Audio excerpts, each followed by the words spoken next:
మన దేవుడు అద్భుతాలు చేయ దేవుడు. Amen, amen. ఊహించని కార్యాలు చేయ దేవుడు. ఆమెన్. మన జీవితంలో కూడా మనం ఎలాగ ఆలోచిస్తామంటే, రేపటికల్లా నా జీవితంలో గొప్ప అద్భుతం జరగాలని కోరుకుంటూ ఉంటాం. ఏం అవసరం లేదండి, ఈ లైఫ్ చాలండి అనుకుంటారా? ఖచ్చితంగా నేను నిద్రపోయి పొద్దున్నే లేచేసరికి నా జీవితంలో దేవుడు ఈ అద్భుతం చేసేయాల.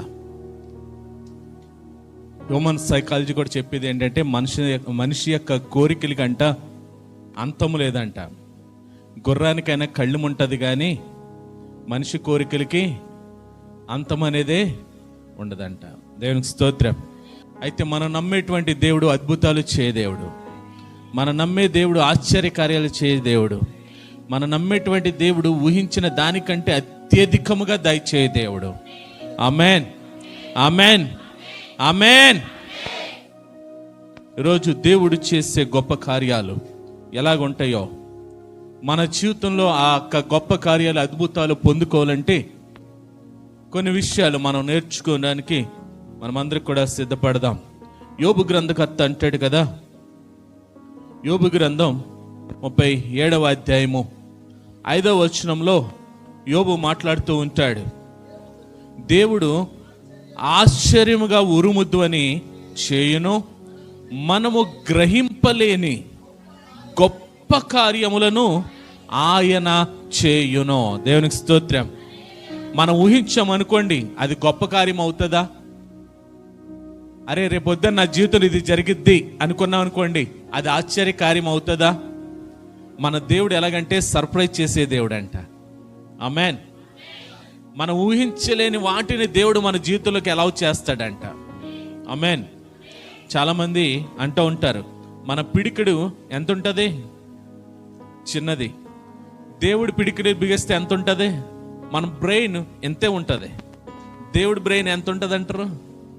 ఎందుకంటే ప్రభు అంటాడు కదా, ఆకాశము నా సింహాసనము, భూమి నా పాదపీఠము. అంటే సింహాసనం మీద కూర్చున్నటువంటి ప్రభువు ఈ భూమిని పాదపీఠంగా వాడుకొంచున్నాడంటే ఆయన ఎంతటి ఉన్నతమైన వాడో. దేవునికి స్తోత్రం. హల్లెలూయా.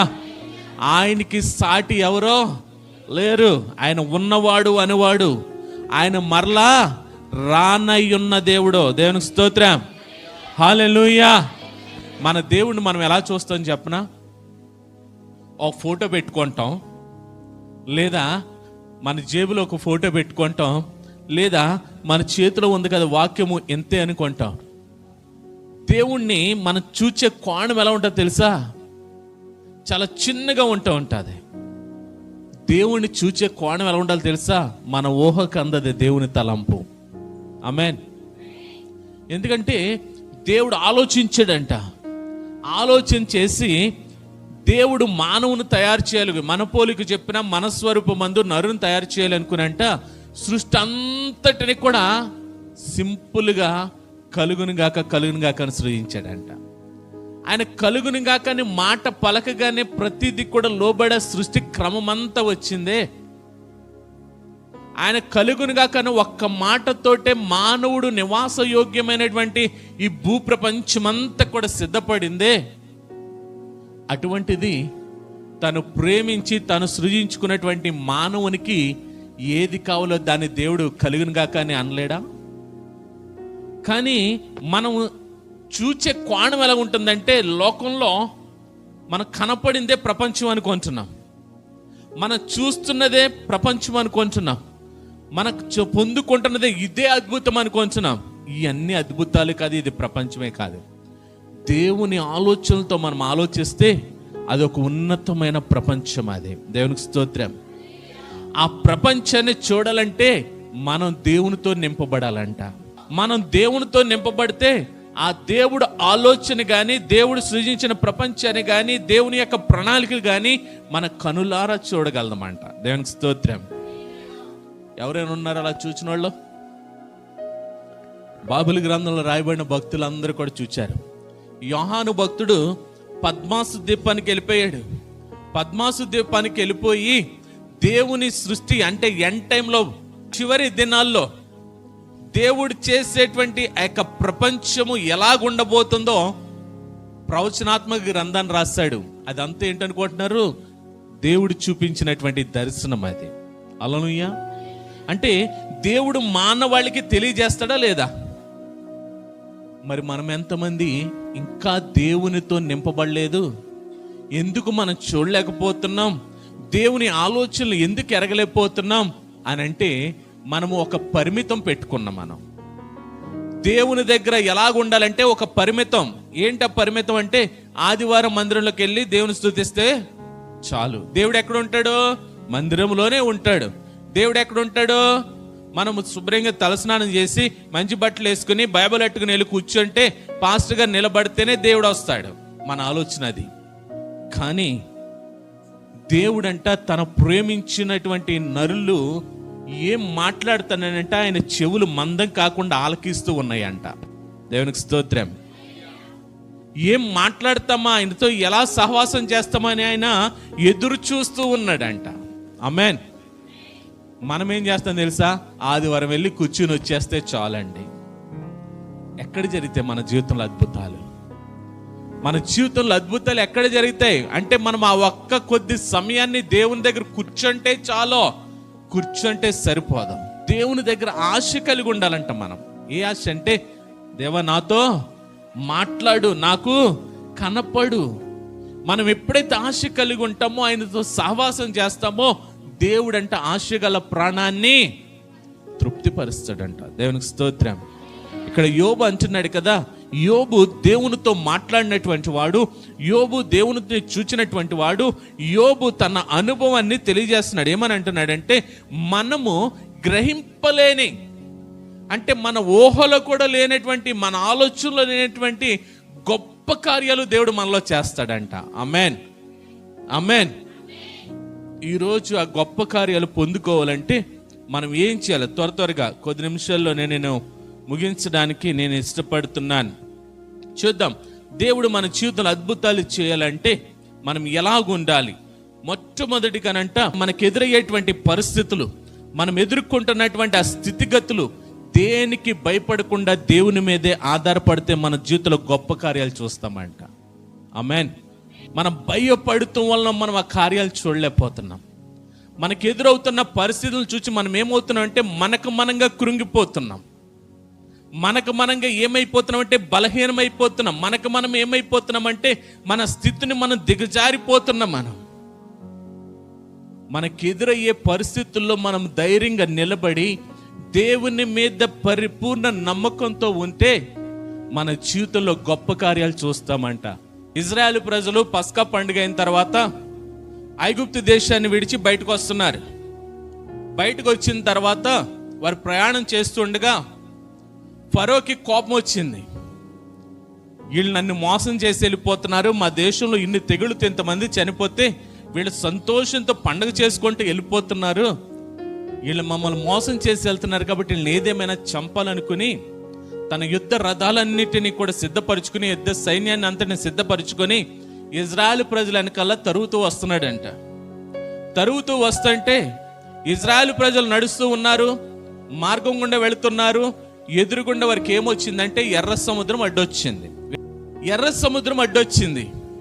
ఎర్ర సముద్రం అడ్డొస్తే ఇజ్రాయెల్ ప్రజలందరూ అనుకుంటున్నారు, ఎర్ర సముద్రం వచ్చింది, మోషే మనల్ని ఇప్పుడు ఎలా తీసుకెళ్తాడు, ఇక్కడ వరకనే మనల్ని నడిపిస్తాడా అనుకుని ఆలోచించుకుని ఒకసారి వెనక్కి చూసుకున్నారంట. వెనక్కు చూసేసరికి ఫరో యుద్ధ సైన్యముతో చాలా గంభీర ధ్వనులతో వస్తున్నాడు. వీళ్ళు ఒక్కసారి భయం ప్రారంభమైంది. ఎదురు చూస్తే ఎర్ర సముద్రం, వెనక చూస్తే ఫరో సైన్యం. వీళ్ళు అంటున్నారు మోషేని, ఏ మోషే మమ్మల్ని చంపడానికి ఎక్కడి వరకు తీసుకురావాలా? మేము మాకు ఐగుప్తులో చంపడానికి స్థలం లేదా? మమ్మల్ని పాతి పెట్టడానికి భూమి లేదా? మమ్మల్ని చంపడానికి ఎక్కడి వరకు తీసుకురావాలా? ఎదురేమో ఎర్ర సముద్రం ఉంది, వెనకేమో ఫరో సైన్యం ఉంది. ఒకవేళ అక్కడ చనిపోయామనుకో మా మీద రిమార్క్ ఉండేది కాదే. మేము ఇప్పుడు ఫరోని ఎదిరించినట్టుగా మా మీద రిమార్క్ తీసుకొచ్చి మమ్మల్ని ఇక్కడ చంపడానికి మమ్మల్ని తీసుకొచ్చావా అని మోషే మీద సనుక్కుంటున్నారంటే వాళ్ళు. మోషే దేవుడి దగ్గర విచారణ చేశాడు, దేవునికి మొరపెట్టాడు, దేవునికి ప్రార్థించాడు. దేవుడు మోషేతో మాట్లాడిన తర్వాత ఆ ఎదురుగా నడుస్తున్నటువంటి దూత అంట ఫరో సైన్యానికి ఇజ్రాయెల్ ప్రజలకి మధ్యన అడ్డుగోడగా నిలబడిందంట. దేవునికి స్తోత్రం, హల్లెలూయా. పగలు మేఘస్తంభంగా, రాత్రి అగ్నిస్తంభంగా నడుస్తున్నటువంటి ఇజ్రాయెల్ ప్రజలకి వెనకొస్తున్న ఫరో సైన్యానికి అడ్డగా నిలబడిందంట. వస్తున్నటువంటి ఫరో సైన్యానికి ముందేమీ కనిపించట్లేదంట. దేవునికి స్తోత్రం. అది అద్భుతమా కాదా? ఈ లోపల మోషే చెప్పాడు, దేవుడు నీ కర్రతో కొట్టు ఎర్ర సముద్రాన్ని అన్నాడు. ఎర్ర సముద్రాన్ని కొట్టిన తర్వాత ఎర్ర సముద్రం పాయలుగా చీల్చబడింది. 6 నేల కనపడుతుంది. సముద్రం చీల్చగలడం అది అద్భుతమా కాదా? ఇజ్రాయెల్ ప్రజలు ప్రార్థన చేస్తున్నారా? ఇజ్రాయెల్ ప్రజల విశ్వాసంతో ఉన్నారా? ఇజ్రాయెల్ ప్రజలు మోషేని సనుక్కుంటున్నారు, దేవుని సనుక్కుంటున్నారు. కానీ దేవుడు ప్రేమించిన ప్రజలను దేవుడు విడిచిపెట్టాడా? ఆ దూత అడ్డుకున్నదంట. అక్కడితోటి కాకుండానంట అగ్ని గోడగా కట్టబడిందంట. దేవునికి స్తోత్రం, హల్లెలూయా, హల్లెలూయా. కొట్టిన తర్వాత 6 నేల మీద వీళ్ళు నడుస్తూ ఉన్నారు. అటు ఇటునంట నీరు గోడగా ఉన్నదంట వీళ్ళకి. హల్లెలూయా. అటు ఇటు కూడా పాయిగా చీల్చబడి నీరేమో గోడగా వస్తే 6 నేల మీద నడుచుకుంటూ వెళ్తున్నారు. ఫరో సైన్యానికి ఇజ్రాయెల్ ప్రజలకు మధ్యన అగ్ని అడ్డుగోడగా ఉంది. వీళ్ళు వెళుతూ ఉన్నారు. కొద్ది దూరం వెళ్ళిన తర్వాత అగ్ని వీడికి ద్వారం ఇచ్చిన తర్వాత కరెక్ట్గా మధ్యలోకి వచ్చారంట. ఎవరు? ఫరో సైన్యము. వీళ్ళు ఇజ్రాయెల్ ప్రజలు ఎర్ర సముద్రాన్ని దాటేశారు. దేవుడు ఆ హద్దులు తీస్తాడంట. వారికి రథ చక్రాలు ఊడిపోయినాయి అంట. ఆ నీటిలో వారు కొట్టుకుపోయారంట. దేవునికి స్తోత్రం. ఇజ్రాయెల్ ప్రజలు ఎదుడు వచ్చినటువంటి ఎర్ర సముద్రమైన, వెనక తరుగుతున్నటువంటి ఫరో సైన్యమైన, మన జీవితంలో ఎదురుగున్నటువంటి సమస్యలైన, కష్టాలైన, వెనకుండి తరుగుతున్నటువంటి అప్పులైన, అనారోగ్యాలైన, ఏదైనా సరే అద్భుతాలు చేయగల శక్తి ఎవరికి ఉంది? మనం నమ్ముతున్న, విశ్వసిస్తున్న దేవుడికి ఉంది. హల్లెలూయా, హల్లెలూయా. అద్భుతాలు చేసే దేవుడు మన దేవుడు. ఊహించిన దానికంటే, గ్రహింపలేని దానికంటే గొప్ప అద్భుత కార్యాలు చేసే దేవుడు మనం నమ్ముతున్న దేవుడు. దేవుని స్తోత్రం. చూడండి, నిర్గమకాండంలో అంటున్నాడు కదా మోషే, మన జీవితంలో అద్భుతాలు పొందుకోవాలంటే మోషే చెబుతున్నాడు. నిర్గమకాండం 14వ అధ్యాయం 13వ వచనం. అందుకు మోషే, భయపడకుడి, యెహోవా మీకు నేడు కలుగుజేయు రక్షణను మీరు ఓరకనే నిలిచియుండి చూడుడి. మీరు నేడు చూచిన ఐగుప్తీలను ఇక మీదట మరి ఎన్నడూను చూడరు. దేవునికి స్తోత్రం. అప్పటికి ఇజ్రాయెల్ ప్రజలు, ఆ యొక్క ఫరో సైన్యము ఇంకా చావలే. వీళ్ళు భయపడిపోతున్నారు. ఏంటి మోషే, మమ్మల్ని చంపడానికి ఎక్కడి వరకు తీసుకురావాలా అని మోషే మీద శనుక్కుంటే మోషే మాట్లాడుతున్నాడు, భయపడొద్దు, మీరు భయపడొద్దు.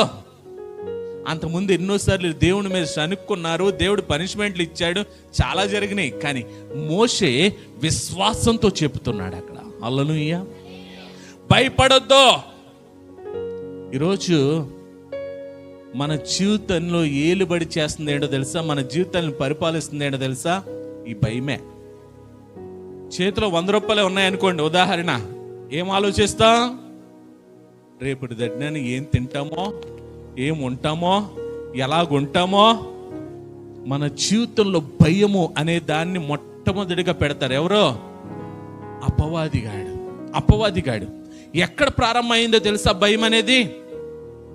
దేవుడు ఏదైనా వనంలో ఆదామును అవ్వను తయారు చేసిన తర్వాత, దేవుని మాటను ఉల్లంఘించి, ఆజ్ఞను ఉల్లంఘించిన తర్వాత వారు చేసినటువంటి మొట్టమొదటి పాప ఫలితమే భయం. దేవుడు వచ్చి అంటున్నాడు, ఆదామా ఎక్కడున్నావు అని అడిగినప్పుడు ఆదాము అంటున్నాడు కదా, ఇదిగో నీకు భయపడి మేము ఎక్కడున్నాం? చెట్టు చాటున. అప్పుడు వరకు భయం ఉందా? భయం ఎవరి సొత్తు? భయం ఎవరి సొత్తు? దేవుని సొత్తా? ఏ భయమైనా సరే దేవుడి ముందు మోకరిల్లాల్సిందే. దేవునికి స్తోత్రం. భయము దేవుని సొత్తు కాదు, అపవాది సొత్తు. అపవాది ఏం చేస్తుందో తెలుసా? మనల్ని బలహీనపరచడానికి, మన పరిస్థితుల్ని కూలగొట్టడానికి, మన విశ్వాసాన్ని అణగద్రొక్కడానికి మనలో తీసుకొచ్చే మొట్టమొదటి ఆయుధం ఏంటంటే భయం. అదే భయమో తెలుసా? చీకట్లో వచ్చేటువంటి భయం కాదు, మన పరిస్థితిని చూపిస్తుంది. ఇదిగో నీ భవిష్యత్తులో నీ పరిస్థితి ఏంటి, నీ చేతిలో ఏముంది, నీ బ్రతికేంటి, నీ గమ్యం ఏంటి. జీవితాన్ని అల్లాకొల్లాలం చేస్తుంది. ఆటోమేటిక్గా మనకేమవుతుంది, అవును కదా నా పరిస్థితి ఏంటి, నా జీవితం ఏంటి, నా భవిష్యత్తు ఏంటి, నా గమ్యం ఏంటి మనం ఆలోచించేస్తూ ఉంటాం. కానీ మనం నమ్మినటువంటి దేవుడు మన జీవితంలో అద్భుతాలు చేసే దేవుడు. ఆమేన్, ఆమేన్. మోషే అంటున్నాడు, భయపడొద్దు, ఈ రోజు మీరు ఖచ్చితంగా నేను నమ్మేటువంటి దేవుడు అనుగ్రహించే రక్షణ మీరు కనులారా చూడబోతున్నారు.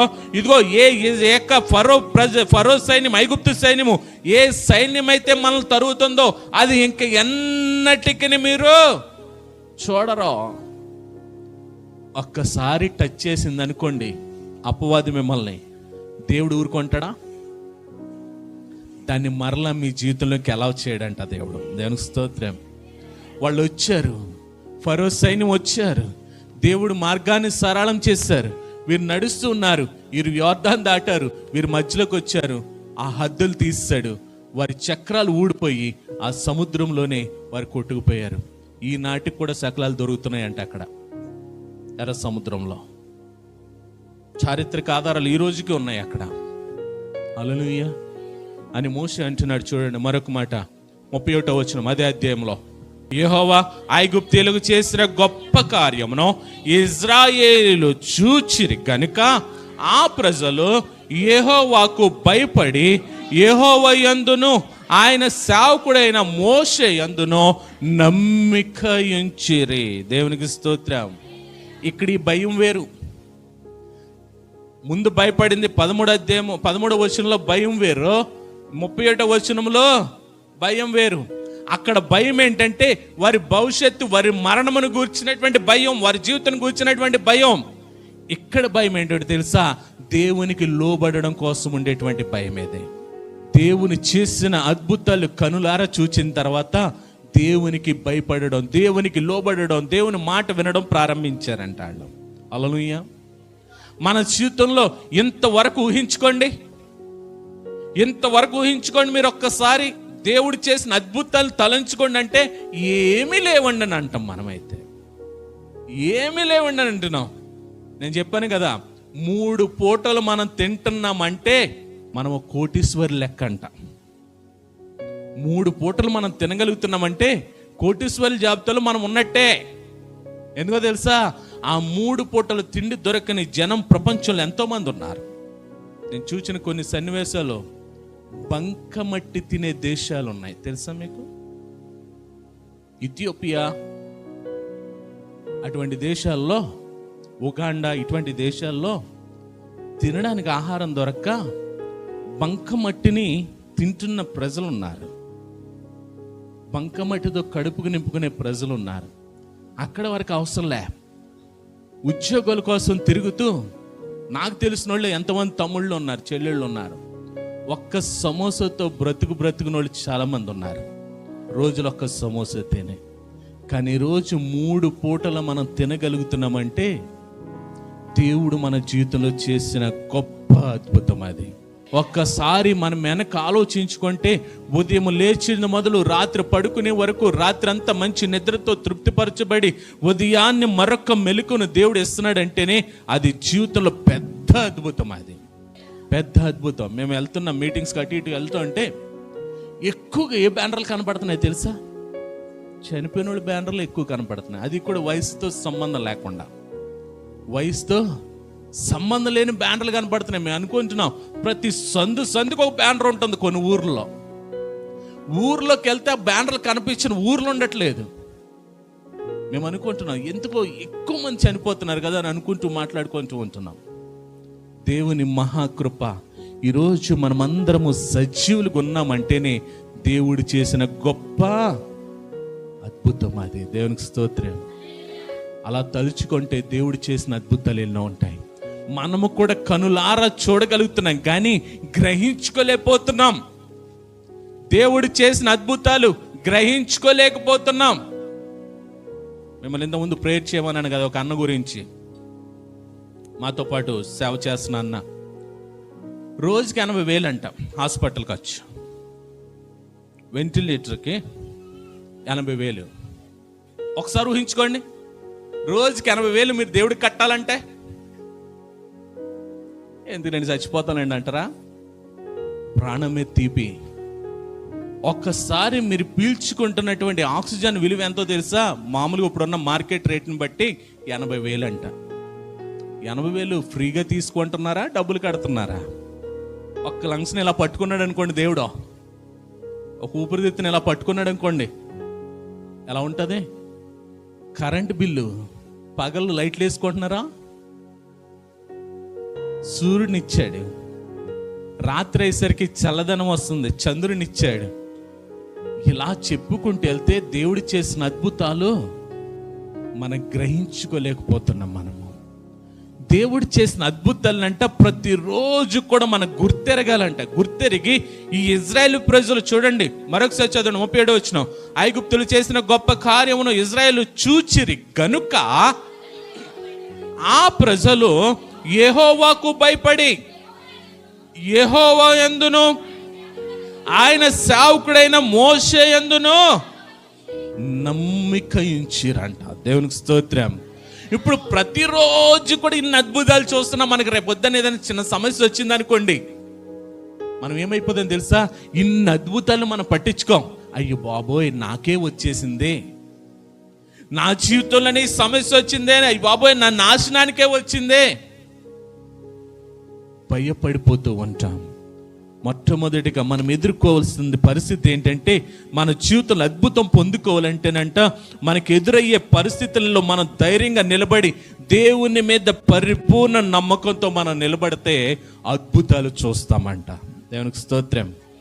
రెండోది ఏంటంటే, ఆయన పూర్ణ హృదయంతో పూర్ణ ఆత్మతో ఆయన మీద పరిపూర్ణ నమ్మకాన్ని ఉంచాలంట. మనం చూడండి, సమూయేలు అంటూ ఉంటాడు, 1 సమూయేలు గ్రంథం 12వ అధ్యాయము 24వ వచనంలో అంటూ ఉంటాడు చూడండి, ఆయన మీ కొరకు ఎన్ని గొప్ప కార్యములను చేసినో అది మీరు ఏం చేయాలంట?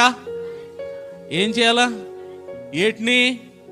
నిన్న సీరియల్ ఏమొచ్చిందో, నిన్న మనం మీటింగ్ పెట్టుకుని ఏం మాట్లాడుకున్నామో వీటిని తలంచుకోవాలా? అమ్మా ఏం తలంచుకోవాలి? నేను గేమ్ ఎంతవరకు ఆడామో, నిన్న ఎక్కడికి వెళ్ళామో, నిన్న ఏం డ్రెస్ వేసుకున్నామో, ఏ మోడల్ చూసామో, ఏటిని తలంచుకోవాలి? నిన్నటి దినాన ఉదయం నుంచి రాత్రి వరకు మరొక ఉదయాన్ని ఇచ్చిన దేవుడు అంట నిన్నంతట్లో ఎంత మనల్ని కాపాడాడో తలంచుకొని ఈ రోజంతా కూడా ఏం చేయాలంటే పూర్ణ హృదయంతో ఆయన సేవించాలంట, ఆయన ఆరాధించాలంట, ఆయన స్తుతించాలంట. మనం ఏం చేస్తాం? ఈ వారం రోజులు అన్నీ పక్కెట్టేసి ఆదివారం వెళ్ళి 2 గంటలు కూర్చుందాం అనుకుంటాం. మనం అదే చెప్తున్నాడు సమూయేలు భక్తుడు. అక్కడ ఎవరికి చెప్తున్నాడంటే, ఇక్కడ ఇజ్రాయెల్ ప్రజలకే చెప్తున్నాడు. ఏమంటున్నాడంటే, ఆయన మన కొరకు ఎన్ని గొప్ప కార్యములు చేశాడో ఎన్ని తలంచుకోవాలంట. మనం అవి మర్చిపోతాం. దేవుడు చేసిన మేళ్ళని తలంచుకో. మనం ఏ పరిస్థితిలో ఉండగా దేవుడు ఏ పరిస్థితిలో ఎలా సహాయం చేశాడో మర్చిపోతాం. అవన్నీ మర్చిపోయి ఎందుకు చేయడండి దేవుడు? ఇదో ప్రశ్న. మనం ఒక రోజు మన జీవితంలోకి వచ్చిందంటేనే దేవుడు చేసిన మేలండి అది.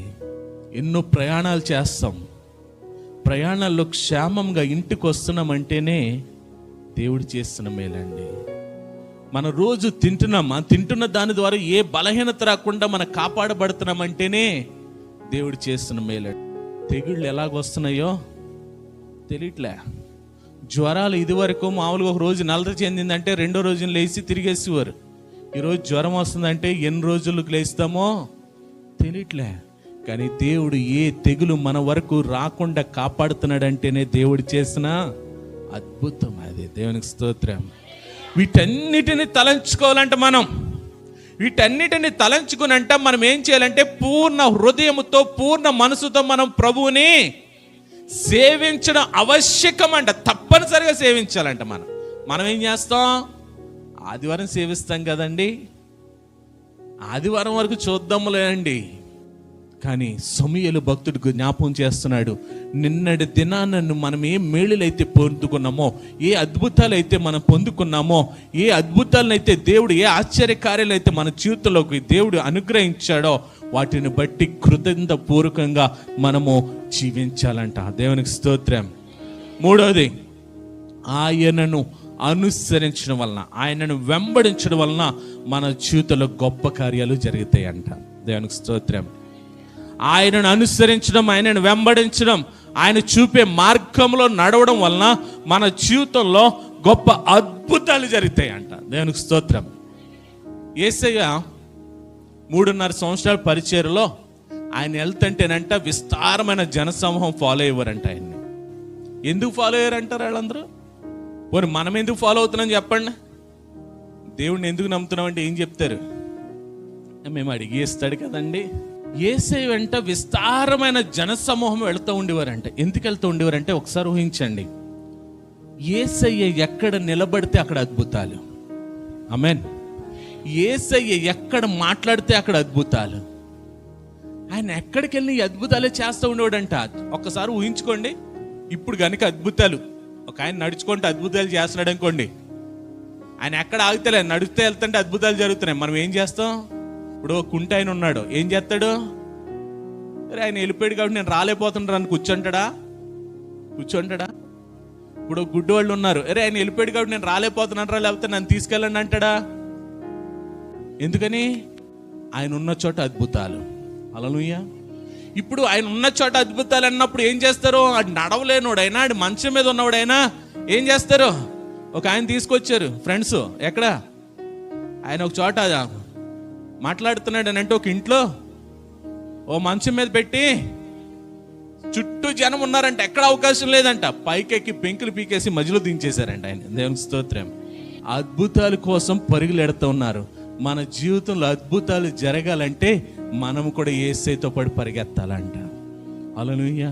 చూడండి, మార్కు సువార్త 3:8 ఆయన ఇన్ని గొప్ప కార్యములు చేయుచున్నాడని విని జనులు యోదయ నుండి, యెరూషలేము నుండి, ఇదుమయ నుండి, యోర్దాను అవతల నుండి, తూరు సీదోను అనేది పట్టణ ప్రాంతముల నుండి ఆయన యొద్దకు గుంపులు గుంపులుగా వచ్చారు. దేవుని స్తోత్రం.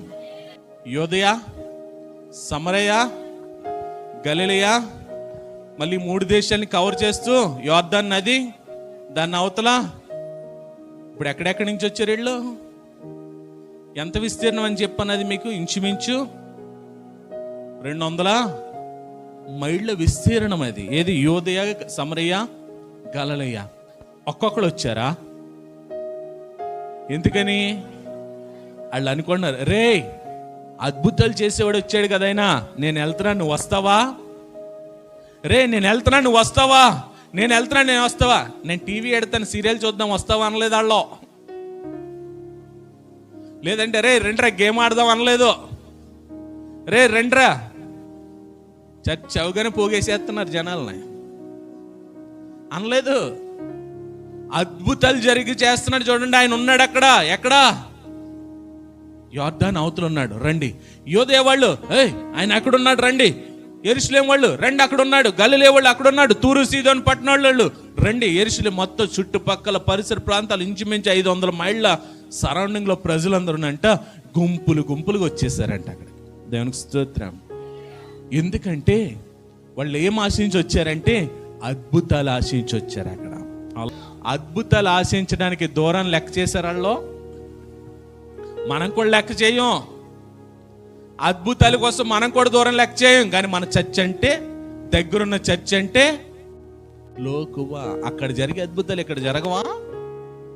అక్కడ ఉన్న దేవుడు ఎక్కడ ఉండడా? కానీ మన ఇక్కడ ఏం జరుగుతాయండి, అక్కడ వరకు వెళ్తేనే అద్భుతాలు జరుగుతాయి.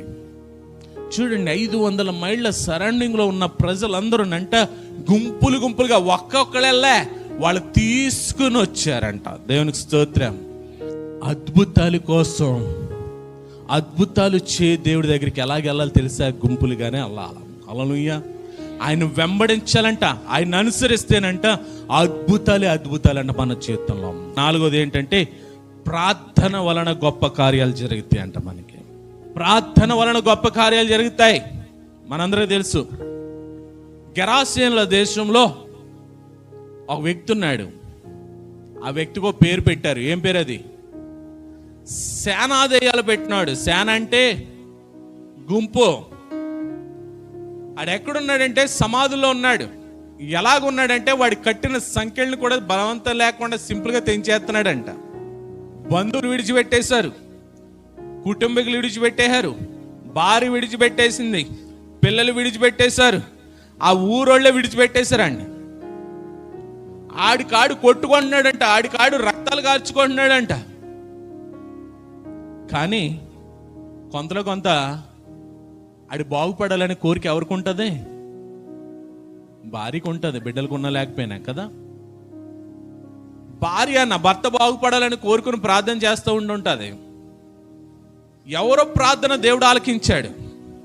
ఆయన యొక్క గలిలయ సముద్రాన్ని దాటంట ఆ వ్యక్తి కోసం వచ్చాడంట. ఆయన దేవునికి స్తోత్రం. గలిలయ సముద్రాన్ని దాటి ఆ వ్యక్తి కోసం వచ్చాడు, ఒకే ఒక వ్యక్తి కోసం. ఎందుకంటే ఆ వ్యక్తి ఎక్కడ సావాసం చేస్తున్నాడంటే సమాధుల్లో సావాసం చేస్తున్నాడు.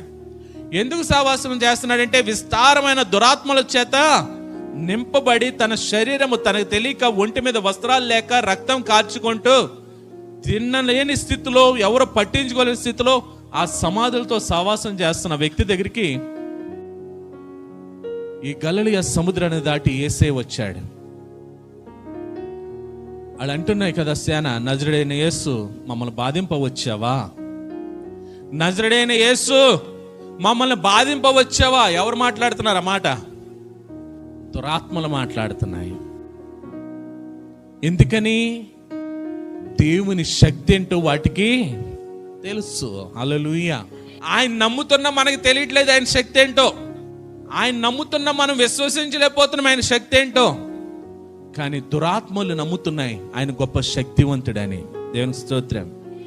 మమ్మల్ని బాధింపవచ్చావా అని అడుగుతున్నాయి. చూడండి, లూకాసు వార్త 8వ అధ్యాయము 39వ వచనంలో ఆ వ్యక్తి దురాత్మల చేత విడిపింపబడతాడు. అంటాడు, ప్రభుతో అంటాడు, నేను నీతో పాటు వచ్చేస్తాను ప్రభువా అని అన్నప్పుడు యేసయ్య ఒక మాట అంటాడు. చూడండి అక్కడ, అయితే అయినా నీవు నీ ఇంటికి తిరిగి వెళ్ళి దేవుడు నీకెట్టి గొప్ప కార్యములు చేసెనో తెలియచేయమని వానితో చెప్పి వానిని పంపివేసెను. వాడు వెళ్ళి యేసు తనకెట్టి గొప్ప కార్యములు చేసెనో ఆ పట్టణమందంతటా ప్రకటించాను. దేవునికి స్తోత్రం. ఒకసారి ఊహించుకోండి, ఆ సమాధుల్లో ఆడు వస్త్రాలు లేకుండా రక్తంతో కార్చబడుతూ సంకెళ్ళతో బంధించబడుతూ తల కొట్టుకుంటూ అటువంటి వ్యక్తి దగ్గరికి ఎవరైనా వెళ్తారంటారా?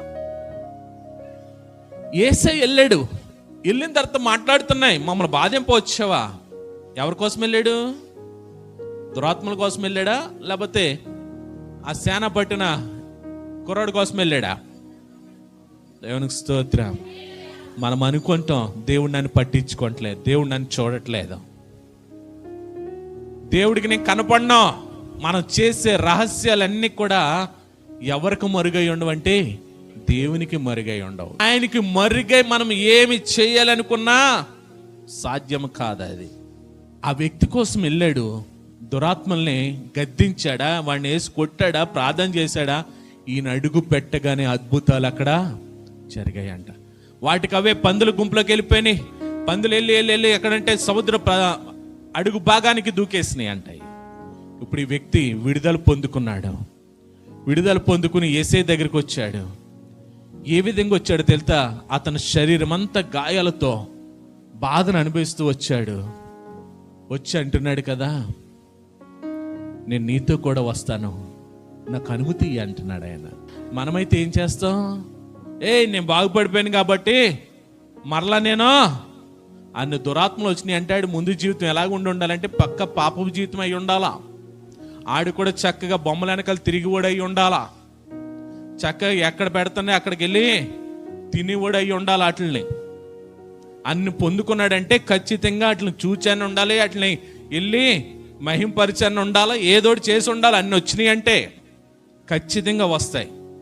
దేవుడు మనల్ని ఎన్నుకున్నది ఎందుకంటే ఆయన మహిమ కొరకు మనల్ని ఎన్నుకున్నాడు ఆయన. హల్లెలూయా. ఈ లోకానికి ఎందుకు పంపించాడో తెలుసా మీకు? అసలు మనం అందరం ఈ లోకానికి ఎందుకు వచ్చామో తెలుసా? ఆయనను మహిమపరిచే వారిగా మనం ఉండడానికి. హల్లెలూయా. ఇప్పుడు నాకు వాక్యం చెప్పే తలాంతి ఇచ్చాడు. ఎందుకు ఇచ్చాడో తెలుసా? మిమ్మల్ని బలపరచడానికి, ఆయన వాక్యం ద్వారా మీ జీవితాల్ని కట్టడానికి. ఆయనకు దేవుడు ఆ అభిషేకం ఇచ్చాడు. ఎందుకు ఇచ్చాడో తెలుసా? దేవుని అభిషేకంలో దేవుని ఎలాగ ఆరాధించాలో, దేవుని ఎలా స్తుతించాలో, దేవుని ఎలా మహింపరచాలో ఆయన ద్వారా మీకు నేర్పించడానికి. వీళ్ళకి ఈ తలాంతులు ఇచ్చాడు. ఎందుకో తెలుసా? వీళ్ళకి ఇవ్వబడిన తలాంతుల ద్వారా వీళ్ళ దేవుని పరిచయంలో వాడబడి దేవునికి మహిమకరంగా జీవించడానికి. వీళ్ళ పాటలు పాడే తలాంతు ఎందుకు ఇచ్చాడో తెలుసా?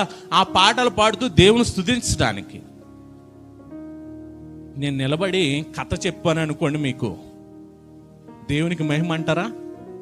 నేను నిలబడి ఒక సీరియల్ స్టోరీ చెప్పాను అనుకోండి, దేవునికి మహిమ అంటారా? ఇప్పుడు ఆయన నిలబడి ఒక పాట, దేవుని మహిమకరమైన పాట కాకుండా ఏదో పాట పాడేస్తున్నాడు అనుకోండి, దేవునికి మహిమ అంటారా? వీళ్ళు దేవుని పాటలకు కాకుండా దెయ్యాల పాటలకు కొట్టారనుకోండి, దేవునికి మహిమ అంటారా? వాళ్ళు దేవుడి పాటలు కాకుండా ఆ పాటలు పాడారనుకోండి, దేవునికి మహిమ వస్తుందా?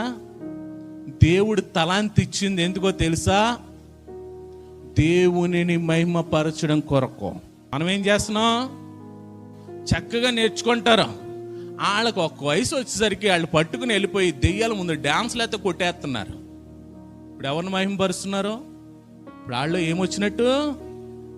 దెయ్యాల ఆత్మలే ఉంటాయి, దురాత్మలే ఉంటాయి. దేవుడిచ్చిన తలాంతును దేవుని కొరకు కాకుండా దెయ్యాలు కొడితే దెయ్యాలే వస్తాయి. ఆ సేనలాగా ఆడి క్యారెక్టర్ అంతకుముందు అదే. అంత గుంపులు బోగేసుకున్నాడంటే ఖచ్చితంగా దాన్ని చూపు ద్వారా, లేకపోతే శరీరం ద్వారా, వాడి వాయిద్యాల ద్వారా, లేకపోతే పాటల ద్వారా ఏదో ఒక రకంగా దాన్ని మహింపరిచాడు. అందుకు అన్ని సమూహాలు వచ్చినాయి. ఒకనొక రోజు వచ్చింది, ప్రభు అనుకుంటున్నాడు ఆడికి విడుదల కావాలి. గలిలయ సముద్రం దాటి వెళ్ళాడు. వెళ్ళిన తర్వాత వెళ్ళగానే అవన్నీ అనుకుంటున్నాయి. వచ్చి మన పారద్రోళానికి వచ్చేసరికి, ప్రభా నజరేయుడైన యేసు ఎందుకే మమ్మల్ని బాధింపవచ్చా? మాకు ఒక అవకాశం ఎందుకు దూరేసి వెళ్ళిపోతాం మేము. ఎందుకో తెలుసా? దురాత్మకి శరీరం కావాలి.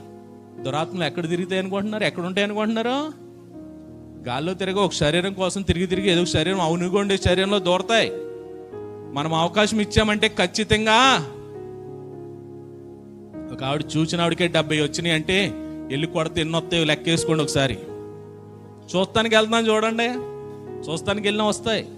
చిన్న పెద్ద తేడా లేదు, శరీరం ఉంటే చాలా వాటికి అర్థమవుతుందండి. ఆయన వెంబడించాల్సింది, ఆయన ప్రార్థించాల్సింది. గెరాసీనుల దేశంలో ఉన్నటువంటి ఆ యవనస్తుడి కోసం ప్రార్థన ఫలింపుకి ఇక్కడ గల్లీ సముద్రం దాటి అక్కడికి వెళ్ళిన తర్వాత వ్యక్తి విడుదల పొందుకున్నాడు. విడుదల పొందుకున్న తర్వాత అంటున్నాడు, నా జీవితం బాగుపడింది కదా, నేను మళ్ళీ వెళ్ళి డప్పు కొట్టుకుంటాను అనలా, నేను మళ్ళీ వెళ్ళి బొమ్మలు చూస్తాను అనలా, నేను మరలా వెళ్ళి నా ఫ్యామిలీ తోటి ఇదివరకు జీవితం ఎలాగుందో అలాగుంటాను అనలే.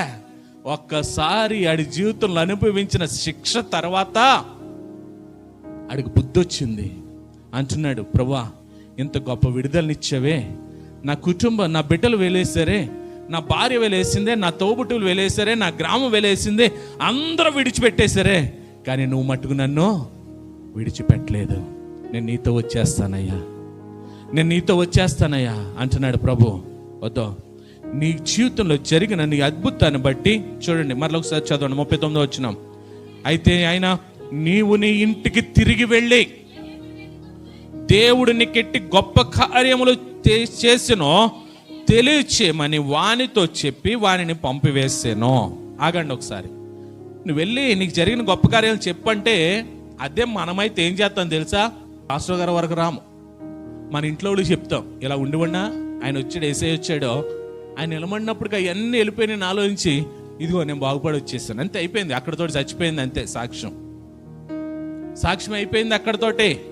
దేవుడు మన జీవితంలో చేసేటువంటి మేళ్ళులు అవనివ్వండి, ఉపకారాలు అవనివ్వండి, అద్భుతాలు అవనివ్వండి, ఆశ్చర్యకార్యాలు అవ్వండి, అవంట సాక్ష్యంగా పంచుకోవాలంట మనం. దేవునికి స్తోత్రం. మాకు అలవాటు లేదండి, అలవాటు లేదంటే కుదరదండి. ప్రభు అదే చెప్తున్నాడు, అతని జీవితంలో పొందుకున్న సాక్ష్యాన్ని బట్టి, అతను పొందుకున్న విడుదలను బట్టి అంటున్నాడు, నువ్వు వెళ్ళి తెలియచేయి, నువ్వు వెళ్ళి తెలియచేయి. ఎప్పుడైతే అన్నాడో వారిని పంపివేసిన వాడు వెళ్ళి యేసు తనకెట్టి గొప్ప కార్యములు చేశానో ఆ పట్టణమందంతటను ప్రకటించాను. దేవునికి స్తోత్రం. ఒకసారి ఆ పట్టణం వాళ్ళందరూ ఈయన చూసుంటారా లేదా? ఆ సమాధిలో చూసుంటారా లేదా? ఆడి సంఖ్యలు తెంచుకోవడం, రాళ్లతో కొట్టుకోవడం, ఏళ్ళని కూడా కొడతానికి రావడం, ఇవన్నీ చూసుంటారా?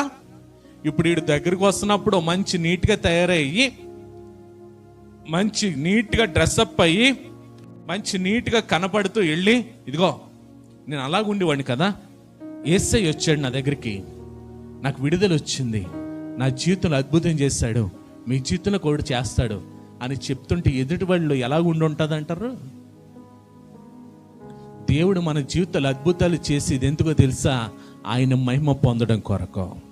యేసయ్య దగ్గరికి 10 మంది కుష్ఠవ్యాధి గలవాళ్ళు వస్తారు. యేసయ్య వారికి స్వస్థతనిస్తాడు, వాళ్ళు వెళ్ళిపోతారు. ఆ తర్వాత ఒక్కడే వచ్చి యేసయ్య కనపడతాడు, ఇదిగో ప్రభా నేను పరిపూర్ణంగా స్వస్థత పొందుకున్నానని చెప్తాడు. మిగతా 9 మంది వెనక్కి రారు, మనలాంటి బ్యాచ్ వాళ్ళు. ఈ లోపల పక్కన శిష్యులు అంటారు, ప్రభా ఈ 10 మంది వీళ్ళ చేసిన తప్ప, లేకపోతే వీళ్ళ పితరులు చేసిన తప్పును బట్టి వీళ్ళకి శిక్ష వచ్చింది అని అడుగుతారు. కుష్ఠవ్యాధి ఎందుకు వచ్చిందంట? వారు చేసిన తప్పులను బట్టి, పాపాలను బట్టి వచ్చిందా అని అడుగుతారు. యేసయ్య అంటాడు, నా తండ్రి మహిమార్థమై వచ్చింది ఇది. ఎందుకో తెలుసా? వీళ్ళకి ఇది రాబట్టి, వీళ్ళు పొందిన స్వస్థతను బట్టి ఎవరు మహిమ పొందాలి? దేవుడు మహిమ పొందాలి. ఒక్కడు వచ్చి చెప్పాడంటే ఈ ఒక్కడి ద్వారా దేవుడికి మహిమ వస్తుంది. మిగతా 9 వాళ్ళు వచ్చిందా? వాళ్ళు చెప్పగలిగారా సాక్ష్యం? వారు కనిపించుకోగలిగారా ప్రభుకి? వాళ్ళు యాజకుడు కనిపించుకోగలిగారా? మనం కూడా అదే స్థితిలో ఉన్న 9 మంది జాబితాలో. మన జీవితంలో ఏదన్నా వచ్చిందంటే, దేవుడు గొప్ప కార్యాలు చేస్తున్నాడంటే, అద్భుతాలు చేస్తున్నాడంటే, మనము ఎవరికి కనపరుచుకోవాలంటే దేవునికి మహిమకరంగా, సంఘానికి సాక్ష్యంగా, సమాజానికి సాక్ష్యంగా ప్రభు గొప్పతనాన్ని, ప్రభు మహిమను ప్రకటించే వారిగా మనం ఉండాలి. ఈ సేన అనేవాడికి విడుదల వచ్చింది. పట్టణమంతా ప్రకటించాడు, పట్టణం రక్షింపబడింది. హల్లెలూయా. చెర నుండి అనగా మనము బంధకాల నుంచి, లేదా అనారోగ్యాల నుంచి, లేదా మనకున్న శోధల నుంచి, లేదా శ్రమల నుంచి, లేదా అప్పుల నుంచి మనం ఎప్పుడైతే విడిపించబడతామో దాని ద్వారానంట దేవుడు గొప్ప కార్యాలు మన జీవితంలోకి ఎలా చేస్తాడంట. 126వ సంకీర్తన మొదటి 2 వచనాలు. సియోనునకు తిరిగి వచ్చిన వారిని యెహోవా చెరలో నుండి రప్పించినప్పుడు మనము కలలు కనిన వారి వలె నుంటిమి, మన నోటి నిండా నవ్వుండెను, మన నాలుక ఆనంద గానముతో నుండిండెను. అప్పుడు యెహోవా వీరి కొరకు గొప్ప కార్యములు చేసినని అన్యజనులు చెప్పుకొనిరి. దేవునికి స్తోత్రం. అక్కడ జరిగిన సందర్భం ఏంటంటే, ఆ ఇజ్రాయెల్ ప్రజల్లో అద్భుతాలు జరిగినాయి.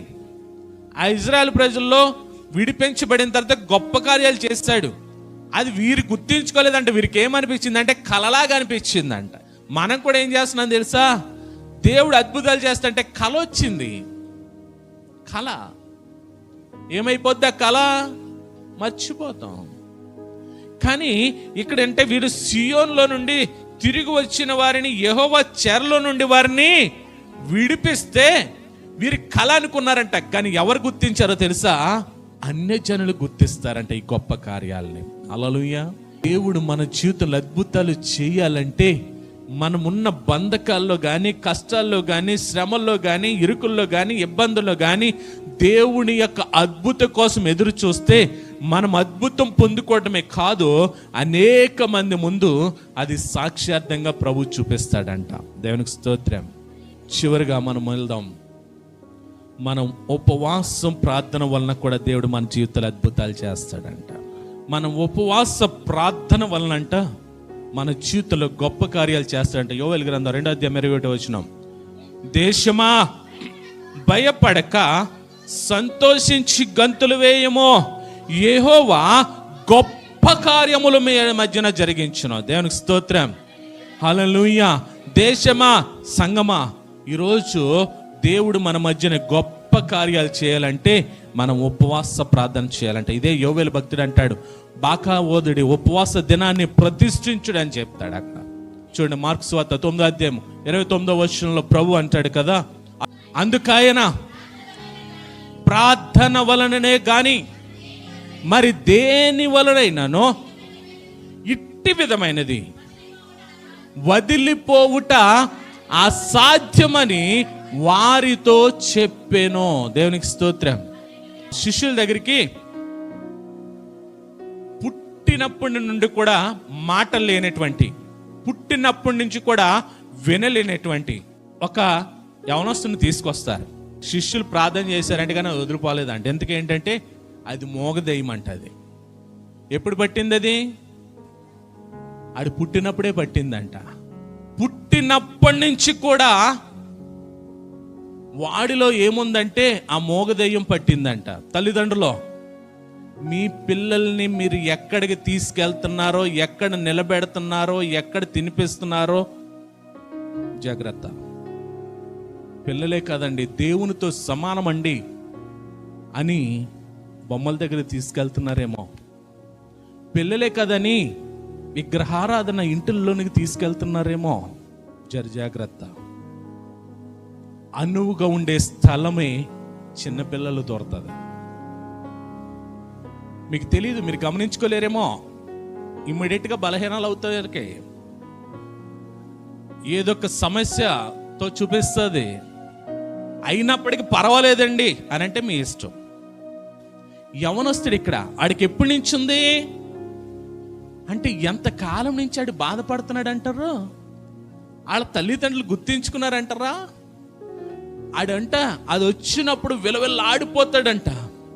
అది ఏం చేస్తుందంటే యవనస్తుని విలవిల్ల ఆడేస్తుందంట. అది అంటే చిన్నతనము నుంచి కూడా వాడికి ఉన్న సమస్య ఏంటంటే ఆ దెయ్యమే తప్పితే వేరే రోగం కాదు. ఆ దెయ్యం పట్టినటువంటి వ్యక్తిని శిష్యుల దగ్గరికి వస్తే ఆ దెయ్యం వదిలిపోలేదంట. యేసై దగ్గరికి తీసుకొచ్చారంట. యేసై గద్దించితే గానే ఆ మోగ దెయ్యము వెళుతూ వెళుతూ ఆయన విడవెళ్ళి ఆడించి పడద్రోసి వెళ్ళిపోయిందంట. అది కొద్ది సమయం అయిన తర్వాత శిష్యులు వచ్చి అడుగుతున్నారు, ఏంటి ప్రభా, మేము ప్రార్థన చేసాం, మేము గద్దించాం ప్రభా, వదిలిపోలేదంటే అప్పుడు యేసే అంటున్నాడు, అందుకు ఆయన ప్రార్థన వలననే గాని మరి దేని వలనైనను ఈ విధమైనది వదిలిపోవుట అసాధ్యమని వారితో చెప్పాను. ఆ ప్రార్థన వలననే పైన 2 అని అంకుందా? ఆ కింద చూడండి, పుట్టినోట్లు ఏముందో, ఉపవాస ప్రార్థన వలననే. ఇప్పుడు ఏం చేయాలి? ఇప్పుడు చెప్పండి, దెయ్యాలు వదిలిపోవాలంటే ఏం ఉండాలా? మాకు అలవాటు లేదండి, మేము 3 పూట్ల వేయకపోతే ఎల్ల మనలోంచి. అమ్మా, ఉపవాస ప్రార్థన వలననే అటువంటి చిన్నతనం నుండి లేదా బలమైనటువంటి లేదా శక్తివంతమైనటువంటి లేదంటే మనలో ఒక బలిపీఠని కట్టుకున్నటువంటి దురాత్మలు కానీ, ఏక బంధకాలు కానీ, ఆ సంఖ్యలు కానీ అవన్నీ కూడా తెంచబడాలంటే ఉపవాస ప్రార్థనే. దాని ద్వారా దేవుడు అద్భుతాలు చేస్తాడు. ఇప్పుడు చెప్పండి, ఉపవాసం ఉంటారా ఉండరా? మీకోసం కాకపోయినా మీ బిడ్డల కోసం అని ఉండండి. ఉపవాస ప్రార్థన చాలా శక్తివంతమైనది. ఉపవాస ప్రార్థన గొప్ప కార్యాలని దేవుడు మనలో చేస్తాడంట. ఈ ఉపవాస ప్రార్థన వలన అద్భుతాలు బైబిల్లో చాలా మంది భక్తులు, మీకు తెలుసు, చాలా మందిని చూపించవచ్చు మనం. వారి జీవితంలో పాత బంధన కానీ కొత్త బంధన కానీ ఉన్నటువంటి అద్భుత ఉదాహరణ యేసయ్యని చూపిస్తాను మీకు. యేసయ్య బాప్తిసం తీసుకున్నాడు. బాప్తిసం తీసుకున్న తర్వాత దేవుని కుమారుడే, దేవుడే, అటువంటి మహిమని కలిగిన వాడే. బాప్తిసం తీసుకున్న తర్వాత శరీరధారిగా వచ్చిన తర్వాత 30 సంవత్సరాలకు బాప్తిసం తీసుకున్న తర్వాత ఆత్మలో అరణ్యంలో కొనుకోబడ్డాడు. ఆయన కొనుకోబడిన తర్వాత ఎన్ని దినాలు ఉపవాసం ఉన్నాడు? ఆయన చెయ్యాలంటారా? ఎప్పుడైతే ఉపవాసం ఉన్నాడో, దేవునితో సహవాసంలో ఉన్నాడో ఏం పొందుకున్నాడో తెలుసా? దేవుని శక్తితో నింపబడ్డాడంట ఆయన. దేవునికి స్తోత్రం. దేవుని మహిమతో నింపబడ్డాడు. దేవుని ఆత్మతో నింపబడ్డాడు. ఆయన శరీరధారిగా బాప్తిస్మం పొందుకున్న తర్వాత అరణ్యంలో కొనుపోబడి ఆత్మలో బలపడ్డాడు. ఆయన దేవుని మహిమతో నింపబడ్డాడు. దేవుని సారూప్యంలోనికి మారిపోయాడు ఆయన. అందుకని ఆయన వెళ్ళినప్పుడు ఇందాక గెరాసీనులు చెప్పాం కదా, ఆయన ప్రార్థన చేశాడా? ఎందుకు మమ్మల్ని హింసింప వస్తున్నాం? ఎందుకంటే ఆయన ఏ మహిమను కలిగి ఉన్నాడంటే, తండ్రి ఏ మహిమనైతే కలిగి ఉన్నాడో ఈయన కూడా అదే మహిమను కలిగి ఉన్నాడు. దేవునికి స్తోత్రం. ఎఫెసీ సంఘము దెయ్యాలను వదిలికొట్టే ఒక బ్యాచ్ ఉంటారు. వాళ్ళు కొన్ని పుస్తకాలు చదివి దెయ్యాలను ఎలా వదిలించాలో ఆ పుస్తకాలను బట్టి వాళ్ళ దెయ్యాలు వదిలించడానికి ప్రయత్నిస్తారంట. యేసే తెలుసు, పౌలు తెలుసు, మీరు ఎవరో అని అడుగుతాయంట. దెయ్యాలకి ఎవరు తెలుసు? యేసే తెలుసు అంట. రెండు, పౌలు తెలుసు అంట. మీరెవరో ఎవరు అడుగుతున్నారు? మనలో ఉన్న శక్తి ఎవరు చూస్తాయో తెలుసా? అపవాదిగాడు చూస్తాడు. మన శక్తిహీనంలో ఉన్నాం అనుకో, అబ్బా అవకాశం ఉందిరా. దేనికి? మనలో దూరడానికి. అదే దేవుని శక్తితో దేవుని మహిమతో నింపబడ్డానుకో మన దగ్గరకు వస్తుందా? అక్కడ ఉన్న వాళ్ళు అంటారు, ఏ దైమా వెళ్ళిపో అంటే, ఏ ఆగు, యేసే అన్నాయని తెలుసు నాకు, పౌలు అన్నాయని తెలుసు నాకు, నువ్వెవరో? ఎందుకని? వీళ్ళ పుస్తకాలు చదివేసి వెళ్ళి దెయ్యాలు వదిలేస్తున్నారంటే. వాళ్ళ ఆ శక్తిని పొందుకోవాలంటే మన శరీరంలో బలపడడం కాదు, మన శరీరాన్ని మనము బలహీనపరుచుకుని ఆత్మలో బలపడమే ఉపవాసం. ఆత్మలో బలపడుతూ ఆత్మశక్తిని పొందుకుంటూ ఆత్మలో మనం వర్ధిల్లడమే ఉపవాసం అంటే. పొద్దున్న టిఫిన్ ఎట్టే మందిరంలోకి వచ్చి కూర్చొని కునిపాట్లు పడి దేవుని శక్తితో నింపబడితే నిద్రాహారాలు కూడా మర్చిపోతామండి. మనం ఇప్పుడు దేంతో అవకాశం ఇచ్చినట్టు? నిద్ర అనే అపవాదికి అవకాశం ఇచ్చినట్టు మనం నిద్రవుతున్నామంటే. ఉపవాస ప్రార్థన మన ఆత్మలో బలపడడం, శరీరం మీద విజయం సాధించడం, దేవుని ఆత్మతో కనెక్ట్ అవడం, దేవుని మహిమతో నింపబడడం, దేవుని శక్తిని పొందుకొని దేవుని పోలికలోకి మారడమే ఉపవాసం. ఎప్పుడైతే దేవునితో కనెక్ట్ అవుతామో, దేవునితో ఆత్మలో బలపడతామో, దేవుని పోలికలో మారుతామో, అద్భుతాలు పొందుకోవడమే కాదు, మన ద్వారా కూడా అద్భుతాలు జరుగుతాయి. Amen, amen. చివరిగా ఈ మాటను చెప్పి నేను ముగిస్తాను. మనం అద్భుతాలు పొందుకోవాలంటే చివరిగా యేసే నిజమైన దేవుడని పరిపూర్ణంగా నమ్మాలంట. దేవునికి స్తోత్రం. యోహాను సువార్త 1వ అధ్యాయం 50వ వచనం. అందుకు యేసు, అంజూరపు చెట్టు క్రింద నిన్ను చూచితినని నేను చెప్పినందువలన నీవు నమ్ముచున్నావా? వీటికంటే గొప్ప కార్యములు చేతునని అతనితో చెప్పాను. దేవునికి స్తోత్రం.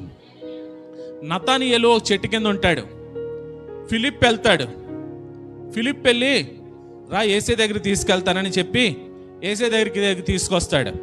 ఇదిగో ఈయనే దేవుని కుమారుడు, ఈయనే లోకరక్షకుడు, ఈయనే రాబోతున్నటువంటి ఆ మరొకసారి లోకానికి వచ్చి మనల్ని కొనుపోబడుతున్నటువంటి దేవుడు ఈయనే అని పరిచయం చేస్తాడు ఫిలిప్పు. యేసే అంటాడు, నతానియేలు నువ్వు అంజూరపు చెట్టు కింద కూర్చున్నప్పుడే నేను నిన్ను ఎరుగుదురయ్యా అంటాడు. యేసే వెళ్ళాడా అంజూరపు చెట్టు దగ్గరికి? ఫిలిప్పు నతానియేలు తీసుకుని యేసే దగ్గరికి వచ్చాడు. యేసే పరిచయం చేస్తున్నాడు. యేసే అన్నాడు, నతానియేలు నువ్వు అంజూరపు చెట్టు కింద కూర్చున్నప్పుడే నువ్వు నాకు తెలుసు అని అంటే, నతానియేలు అంటున్నాడు, అవును నువ్వు నిజంగా దేవుని కుమారుడివే అన్నాడు. దానికి ప్రభు అంటున్నాడు, ఏమంటున్నాడంటే, అందుకు యేసు, అంజూరపు చెట్టు క్రింద నిన్ను చూచి తిని నేను చెప్పునందువల్ల నువ్వు నన్ను నమ్ముతున్నావా? అంటే నేను అక్కడ చూచానని చెప్తున్నాను కదా, అందువల్ల నువ్వు నమ్ముతున్నావా? లేకపోతే నేనే నిజమైన రక్షకుడు, నేనే దేవుని కుమారుడు అనే ఉద్దేశంతో నమ్ముతున్నావా అని అడిగి అంటున్నాడు కదా, వీటికంటే గొప్ప కార్యములు నువ్వు చూతువని అతనితో చెప్పాను. దేవునికి స్తోత్రం. యేసయ్యని పరిపూర్ణంగా నమ్మితే, యేసయ్యే అద్భుతాలు చేయు దేవుడని మనము విశ్వసిస్తే, యేసయ్య నా జీవితంలో ఆశ్చర్య కార్యాలు చేయగలడు అని నమ్మితే, ఎన్ని సమస్యలు వచ్చినా, ఎన్ని శ్రమలు వచ్చినా, ఎన్ని బాధలు వచ్చినా, ఎన్ని అనారోగ్యాలు వచ్చినా, ఎన్ని ప్రతికూల పరిస్థితులు ఎదురైనా నా దేవుడు సజీవుడైనటువంటి దేవుడు, ఉన్నతుడైనటువంటి దేవుడు నా జీవితంలో అద్భుతం చేయగలడని మనము పరిపూర్ణంగా నమ్మితే ఖచ్చితంగా మన జీవితంలో అద్భుతాలు జరుగుతాయంట. మనం నమ్మాల్సింది మన దేవుని శక్తిని ఎరగాలి. మనం నమ్మాల్సింది మన దేవుని ఉన్నత స్థితిని నమ్మాలి. ఎప్పుడైతే అవి నమ్ముతామో ఖచ్చితంగా మన జీవితంలో మనం అద్భుతాలు పొందుకుంటాం. ఆమేన్. సమస్య వచ్చిందని కృంగిపోతాం కాదు, కష్టం వచ్చిందని నలిగిపోతాం కాదు, బాధ వచ్చింది కదని దేవునికి దూరం అవుతాం కాదు. కష్టాల్లో, బాధల్లో, శ్రమల్లో కూడా దేవుడు నన్ను గొప్పగా దీవించబోతున్నాడు, దేవుడు నా జీవితంలో గొప్ప కార్యాలు చేయబోతున్నాడు, గొప్ప ఆశ్చర్య కార్యాలు చేయబోతున్నాడు అని మనం ఎప్పుడైతే విశ్వసిస్తామో అప్పుడే మన జీవితంలో అద్భుతాలు జరుగుతాయి. అందుకనే యోబు అంటున్నాడు, అంతటి శ్రమల్లో కూడా అంటున్నాడు, అంతటి కష్టాల్లో కూడా అంటున్నాడు, తన కుటుంబాన్ని కోల్పోయాడు, తన బిడ్డలను కోల్పోయాడు, తనకున్న సంపదను కోల్పోయాడు, తనకున్న యావదాస్తిని కోల్పోయి ఒంటి నిండా కురుపులతో, చిల్ల పెంకులతో గోక్కునే పరిస్థితిలో ఉన్నాడు. స్నేహితులు వచ్చి ఆయన హేళన చేస్తున్నారు. స్నేహితులు వచ్చి నీకు బుద్ధి రాదా అంటున్నారు. భార్య అంటుంది నీ దేవుని దూషించి నువ్వు చనిపో భయంకరంగా మాట్లాడుతున్నప్పుడు కూడా యోబు అంటున్నాడు, చూడండి, దేవుడు ఆశ్చర్యముగా ఊరిమి ధ్వని చేయును, మనము గ్రహింపలేని గొప్ప కార్యములో దేవుడు మన జీవితంలో చేయను. ఆమేన్, ఆమేన్. అంతటి దీన స్థితులు, అంతటి భయంకరమైన శోధనలో కూడా యోబు కలిగి ఉన్న విశ్వాసమే తను మరలా రెండింతలుగా ఆశీర్వదించబడ్డానికి కారణమైంది. ఈరోజు మనం ఎలాగున్నాం, ఏ స్థితిలో ఉంటున్నాం? దేవుని మీద నమ్మిక ఉంచాల్సినటువంటి మన సొంత ఆలోచనతో వెళ్ళిపోతున్నాము. దేవుని మీద ఆధారపడాల్సినటువంటి మనము సొంత ప్రణాళికలతో వెళ్ళిపోతున్నామేమో. దేవుడు అద్భుతాలు చేసే దేవుడు అని ఎరిగి కూడా దేవుని మీద ఆధారపడకుండా దేవునికి దూరంగా ఉంటున్నారేమో. దేవుని సన్నిధిలో నిత్యము ఆయన చేసిన మేళ్లను బట్టి కృతజ్ఞతాపూర్వకంగా జీవించాల్సినటువంటి మనము దేవునికి దూరస్తులుగా ఉంటూ దేవునిని కనీసం స్తుతించలేని స్థితిలో ఉంచున్నామేమో. ఈ వాక్యం ఈరోజు మనతో మాట్లాడుతూ ఉన్నాడు. మన జీవితంలో మనం అద్భుతాలు పొందుకోవాలంటే లోకంలో వచ్చే సమస్య నుండి భయపడక దేవుని మీద నమ్మిక ఉంచితే మన జీవితంలో అద్భుతాలు చూస్తాం. దేవుని మీద పరిపూర్ణ హృదయంతో, పరిపూర్ణ ఆత్మతో మనం విశ్వసిస్తే మన జీవితంలో అద్భుతాలు చూస్తాం. దేవునికి మొర్ర పెట్టుకుంటే మనం అద్భుతాలు చూస్తాం. యేసయ్యని వెంబడిస్తే మన జీవితంలో అద్భుతాలు చూస్తాం. మనం ఉపవాసం ఉండి దేవుని ఆత్మలో బలపడితే ఉపవాస ప్రార్థన ద్వారా అద్భుతాలు చూస్తాం. యోబు ఈరోజు మనకు ఒక పాఠాన్ని నేర్పుతున్నాడు. మన జీవితంలో అద్భుతాలు పొందుకోవాలంటే ఈ 7 విషయాల్ని మనము క్రమం తప్పకుండా అనుసరిస్తే మన జీవితంలో అన్నీ అద్భుతాలే. ప్రార్థన చేద్దాం. మా దేవ, మా ప్రభా, నీకు స్తోత్రాలు. ఎంతవరకు మా జీవితంలో మేము గొప్ప కార్యాలు పొందుకోవాలంటే, గొప్ప అద్భుతాలు మేము చూడాలంటే, గొప్ప ఆశ్చర్యకార్యాలు మా జీవితంలో మేము రుచి చూడాలంటే మేము ఎలా జీవించాలో మాట్లాడిన ప్రతి మాటలను బట్టి కూడా మా హృదయంలో వాటిని ముద్రించండి. వాటి ప్రకారం మేము జీవించే కృప, వాటి ప్రకారం మేము తండ్రి మా జీవితంలో మేము ఉన్నతమైన స్థితిలో నన్ను కలిగి ఉన్న ఉద్దేశంలో మేము అడుగు పెట్టగలిగే కృప మా అందరికీ దయచేయమని నన్ను ఈ వాక్యము అపవాది ఎత్తుకుపోకుండా నన్ను వీరిలో ఫలింపు తీసుకొచ్చి వీరందరూ కూడా తండ్రి గొప్ప ఉన్నతమైన స్థితిలో నిలబడగలిగే కృపా ధన్యత వీరందరికీ దయచేసి మహిమ పొందమని యేసు నామములో ప్రార్థిస్తున్నాం తండ్రి. ఆమేన్.